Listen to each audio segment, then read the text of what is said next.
Estaba a medio camino de contarle a Luis sobre una operación de convoy en Culiacán.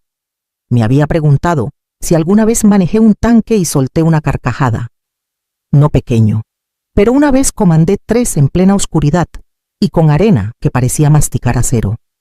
Él estaba absorto con los ojos, como si viera una película de superhéroes.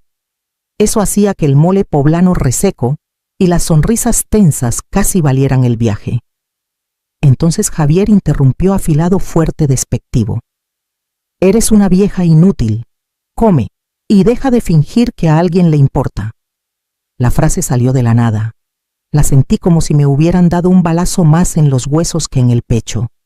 Mi tenedor quedó suspendido. María parpadeó. Luis se congeló. Nadie dijo nada. Coloqué la servilleta en mi regazo, lenta, deliberada, como cuando desactivaba tensiones en juntas militares. No lo miré. No había nada nuevo que ver. Entonces sonó el timbre. Javier se levantó rápido, sacudiéndose pelusas invisibles del cuello. «Debe ser Rubén», dijo, como si nada hubiera pasado.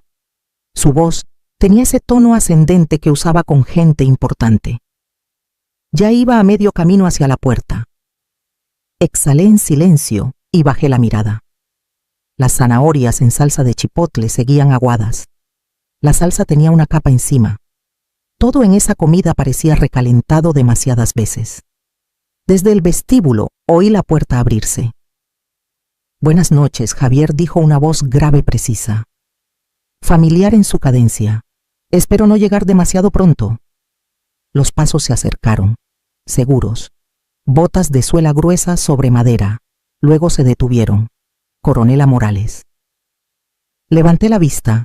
Rubén Mendoza estaba en la entrada con los ojos fijos en mí. Los años le habían plateado el cabello, pero su postura era la misma. Ropa civil, una placa de contratista de defensa en la solapa, pero su porte no había cambiado. Se quitó la gorra. Enderezó la espalda. «Señora», dijo con convicción tranquila, «es un honor». Javier estaba a su lado con la mandíbula floja, las manos inertes. El cuarto quedó en silencio, como si el aire se detuviera. Luis me miró luego a su padre. Abuela susurró como si me viera por primera vez.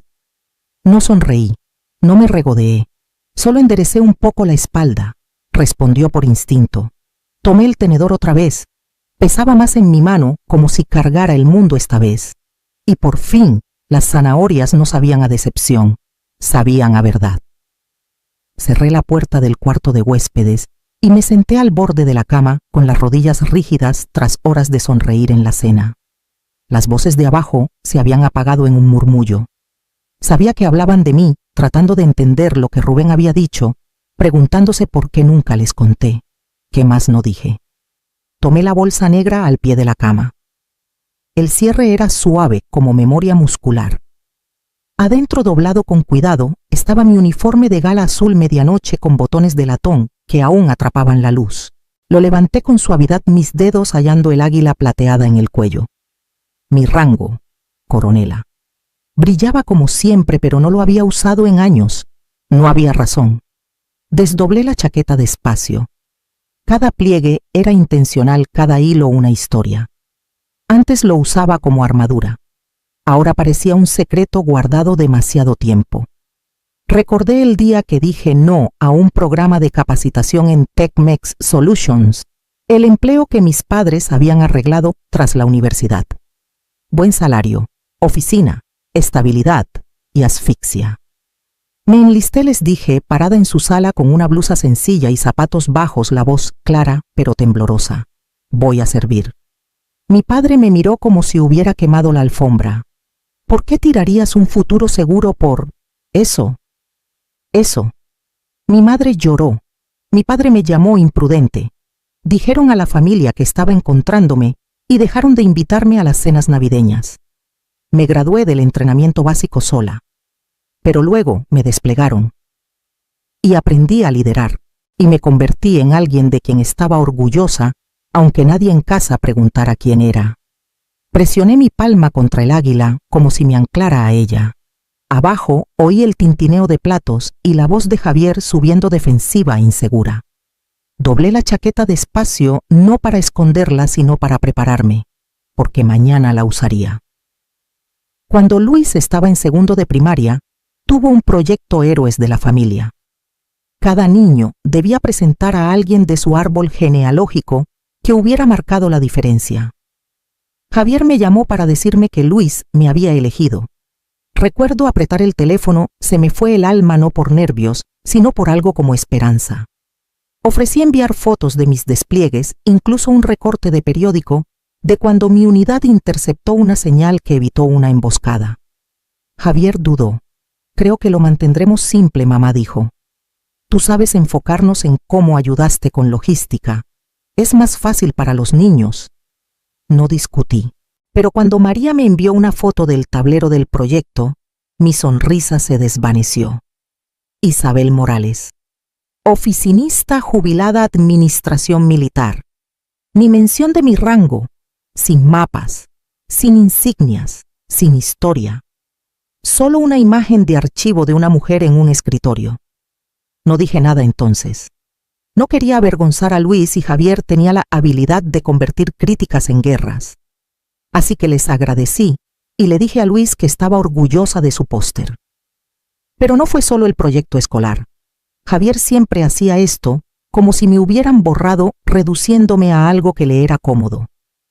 En cenas familiares decía que trabajé en administración. Una vez lo oí describirme como personal de apoyo militar semijubilada. Otra desechó mi servicio. Trabajaba detrás de escena. Mantenía todo organizado. Detrás de escena, organizado. Como si 30 años liderando tropas, manejando operaciones cibernéticas y presentando informes a oficiales fueran solo un sistema de archivo.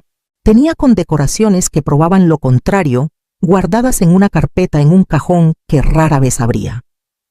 Porque cuando tu propio hijo reescribe tu historia, te preguntas si alguien quiso leerla alguna vez. Me levanté de la cama y abrí el cajón de la mesita. Adentro doblada estaba la foto de mi último despliegue, yo frente a una tienda de comando, mangas arremangadas, ojos cansados, pero alerta. La guardé en mi bolsa junto al uniforme. Mañana dejaría de ser una sombra en la versión de alguien más. Acababa de bajar las escaleras cuando Rubén se acercó en el vestíbulo, su expresión suave pero decidida. ¿Tiene un minuto?, preguntó. Javier seguía hablando en círculos en el comedor, minimizando lo ocurrido, riendo demasiado fuerte, gesticulando de más. María parecía querer desvanecerse. Asentí y seguí a Rubén a la salita junto al pasillo. Cerró las puertas francesas tras nosotros. Ha pasado mucho tiempo, señora, dijo su voz más familiar, más respetuosa. Quizá no me recuerde. Rubén Mendoza. Teniente primero, bajo su mando, División Cibernética 22. Lo miré un segundo más y entonces recordé. Culiacán. Tormentas de polvo. El relé satelital roto que casi nos cuesta la conexión de la unidad. Tú arreglaste el apagón con un destornillador y una plegaria. Rió. Solo porque usted dio la orden cuando nadie más lo haría. Vio algo esa noche. Algo que yo no vi. Estabas asustado, pero pensabas, dije. Y no corriste. Usted me sacó de Culiacán a puro pulso. Esa operación debió fallar, pero nos tenía moviéndonos como si hubiéramos nacido para eso. Hizo una pausa, la risa desvaneciéndose en algo más quedo. Nunca lo olvidé. La mayoría de los líderes que tuve antes o después no se quedaron conmigo. Usted sí. Crucé los brazos no por defensa, sino para mantener las manos firmes. Nadie en esa casa me había hablado así. La busqué hace unos años, continuó. Quería agradecerle. Supe que se había jubilado, pensé que estaba fuera del circuito. Imagínese mi sorpresa al ver su nombre en la lista de autorización para el proyecto Horizonte. Sonrió suavemente. Y luego vi el nombre de su hijo también. No pude evitarlo. Solté una risa seca por la nariz. De todas las empresas del país. Isabel dijo usando mi nombre con familiaridad ganada. La reunión de mañana, lo que diga, va a definir mucho. Me alegra que esté aquí. Asentí breve, pero real. A mí también. A través del vidrio vi a Javier mirando ahora inseguro los bordes de su certeza deshilachándose. No saludé. Mañana estaría en esa mesa. no como la madre de alguien, sino como quien ganó su lugar. Mis últimos 6 años de uniforme no fueron glamorosos, sin desfiles, sin medallas entregadas ante multitudes. Solo salas frías, servidores zumbando y ojos ardientes tras horas rastreando lo que no quería ser encontrado. Lo llamábamos mitigación cibernética, pero en realidad era anticipación de amenazas. Código como campo de batalla.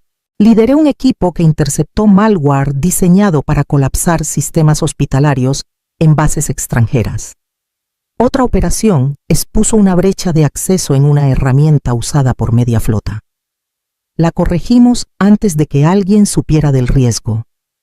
Se salvaron vidas, se protegieron operaciones, pero todo era clasificado. Incluso cuando parte se desclasificó, nunca lo compartí con Javier.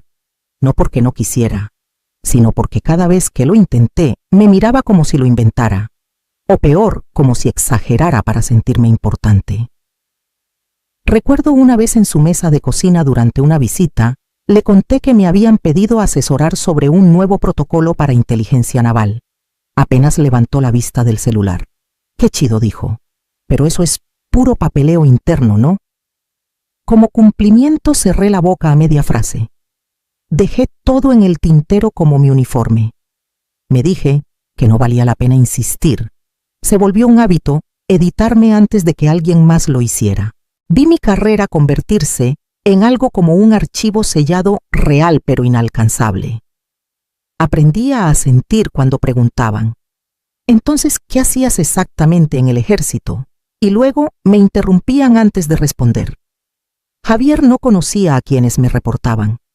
No sabía cuántas veces entré a juntas con informes clasificados que podían cambiar operaciones. No conocía los nombres que perdí en el camino, ni el silencio que cargué por quienes no volvieron. Pero yo sí. Y mañana hablaría no solo por mí, sino por cada nombre olvidado que vivía en el trabajo. La sala de juntas con paredes de vidrio estaba en el piso 12 como un puesto de mando. Llegué temprano como siempre, el uniforme impecable, las insignias relucientes. Algunos empleados asintieron al pasar con esa mirada de reconocimiento que llega cuando notan que no estás solo de observadora. Javier llegó 5 minutos después, portafolio en mano, corbata torcida. Se congeló al verme al frente de la mesa. «No sabía que tú presentarías», dijo voz baja. «No preguntaste», respondí sosteniéndole la mirada. «Soy la enlace del gobierno para este contrato, los protocolos. Son míos». Parpadeó como si las palabras no encajaran. Otros entraron llenando los asientos. El director, 2 vicepresidentes, el abogado. Rubén me dio un leve asentimiento desde el otro lado, luego se sentó junto a un ingeniero nervioso. Tras las presentaciones, el director me señaló. «Coronela Morales, la palabra es suya». Di un paso al frente. El proyector cobró vida. Proyecto Horizonte es una iniciativa conjunta entre el gobierno y su empresa Comencé. Mi rol es garantizar que todos los protocolos cumplan con los estándares de ciberseguridad y operativos requeridos para implementación a nivel de defensa. El modelo de cifrado en capas de la fase DOM, gran parte se basa en modelos que mi equipo desarrolló durante la Operación Luz del Alba en 2019. Noté que Javier se movía en su asiento. Continué señalando el esquema en pantalla. El protocolo de niveles de acceso surgió de un modelo de mitigación de brechas que escribí. Rubén, tú recuerdas. Culiacán, fallo del generador relé temporal bajo ataque. Ahí probamos la respuesta de respaldo que ahora es su plantilla. Dijo, quedo, sí señora. Las cabezas se giraron hacia mí y luego hacia Javier, quien hablaba de este proyecto en las cenas familiares como si fuera todo suyo. Respondí preguntas, cada una con claridad y mando. Sin alardeos, solo hechos, confianza y memoria forjada en noches reales, protegiendo sistemas que la mayoría de los civiles ni saben que existen. Cuando terminé, el director se recostó impresionado. Gracias, coronela. Fue esclarecedor. La cara de Javier era indescifrable. Miraba la página frente a él, pero no la veía. Mientras la gente guardaba sus notas y se levantaba, Rubén se puso de pie. Para que conste, dijo, cada protocolo que usamos lleva su firma. Literalmente, ella los escribió.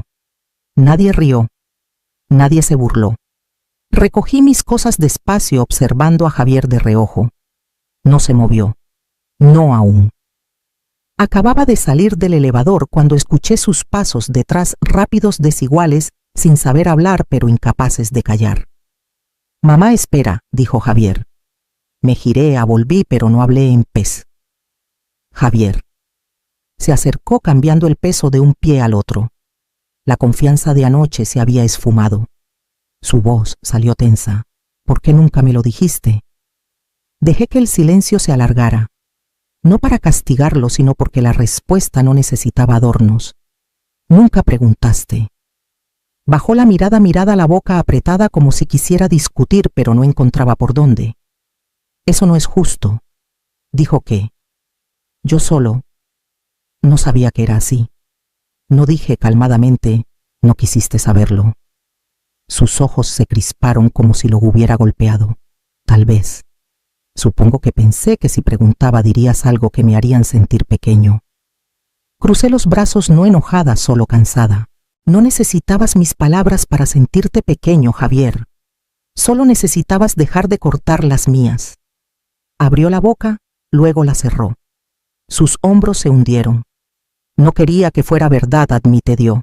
Que tú fueras más que yo, parpadeé. Era lo más cercano a una confesión que había oído de él.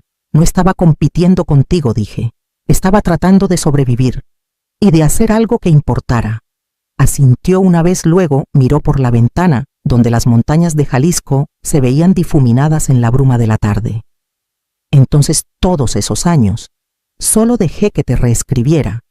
Te dejé escribir lo que te hacía cómodo, dije. Pero nunca dejé de vivirlo. Nos quedamos un momento más. Una brisa fresca salió del ventilador del edificio estéril. Sacó la agenda impresa de la reunión y miró donde mi nombre estaba listado como consultora principal de seguridad. Su dedo pulgar se quedó sobre él como si apenas se volviera real. No sé cómo deshacerlo, dijo bajito. No lo haces, respondí. Empiezas desde aquí. No habló de nuevo, pero cuando me alejé no volvió a la sala de juntas. Me siguió. La casa en Zapopan parecía igual, por fuera el mismo porche, las mismas macetas que María no había regado, el mismo crujido en el segundo escalón. Pero adentro algo había cambiado. Era sutil. El silencio no era tan rígido. María me recibió con una sonrisa real, no esa tensa cortesía. Javier estaba en la cocina con Luis, ayudándolo a revolver algo demasiado espeso para hacer masa y demasiado dulce para sopa. Saludó cuando entré, los ojos más suaves.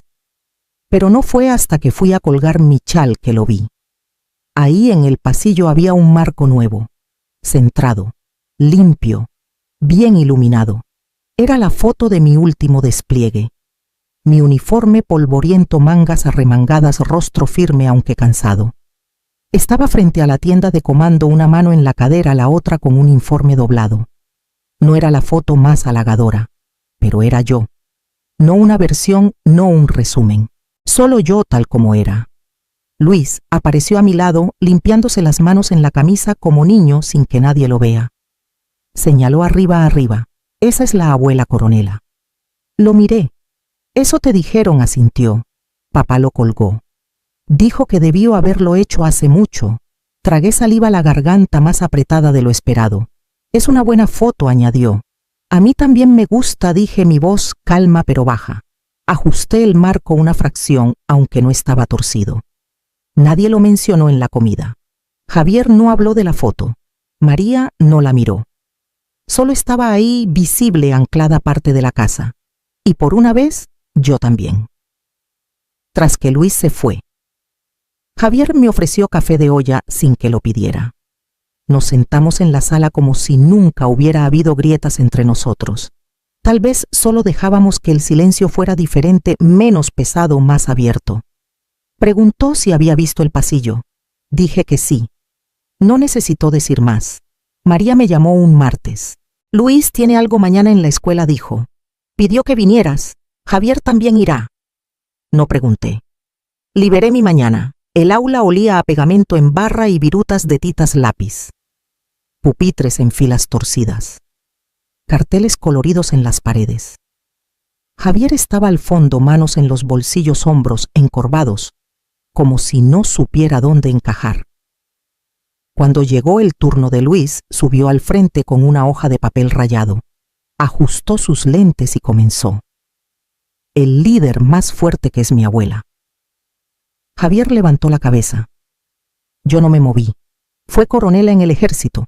Ayudó a detener a los malos que intentaban dañar los sistemas electrónicos de nuestro país.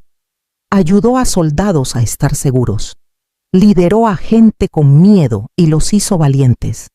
Su voz no tembló, no se apuró, nunca dijo lo increíble que era porque no presume. Pero su equipo aún la recuerda.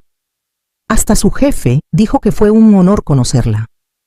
Mi papá dice que es de verdad. Miré de reojo. Los ojos de Javier estaban fijos en su hijo, su rostro inmóvil. Una línea húmeda brillaba bajo sus pestañas. Luis terminó. La clase aplaudió. Su maestra le dio una palmadita. No me levanté. No saludé. Solo dejé que el calor se asentara quedo y pleno. Después, en el estacionamiento, Javier se frotó los ojos sin fingir que era alergias. Me acompañó a mi carro. Él lo escribió solo. Lo sé, respondí. No dijimos más. Pero cuando arranqué se quedó a mi lado hasta que me fui. 6 meses después, estaba bajo las luces de la Cumbre Nacional de Seguridad, dando las palabras finales sobre preparación y modelos de amenazas cibernéticas. Filas de trajes y uniformes escuchaban en silencio. Mi voz firme y sin prisa resonó sobre los pisos pulidos y el peso de años que nunca vieron. Cuando terminé, los aplausos fueron educados, luego fuertes, luego crecieron en algo que me hizo parpadear antes de alejarme del estrado. En la primera fila, Javier se levantó con todos. No aplaudió más fuerte, pero fue el último en parar. Tras la recepción, giré para irme esperando un adiós o un apretón. En cambio, Javier se acercó, enderezó la espalda y levantó la mano en un saludo limpio practicado. No era perfecto, pero era sincero. Debí haberlo hecho hace años, dijo quedo. Lo acabas de hacer, dije. Bajó la mano y tomó la mía. No dijimos más. Al volver en casa regresé, puse la placa del evento en mi escritorio junto a la foto de mi unidad. Detrás, en la esquina del marco, estaba el ensayo de Luis doblado pequeño pero preservado. Lo dejé ahí sin abrir. No necesitaba leerlo de nuevo. Ya sabía las palabras de corazón.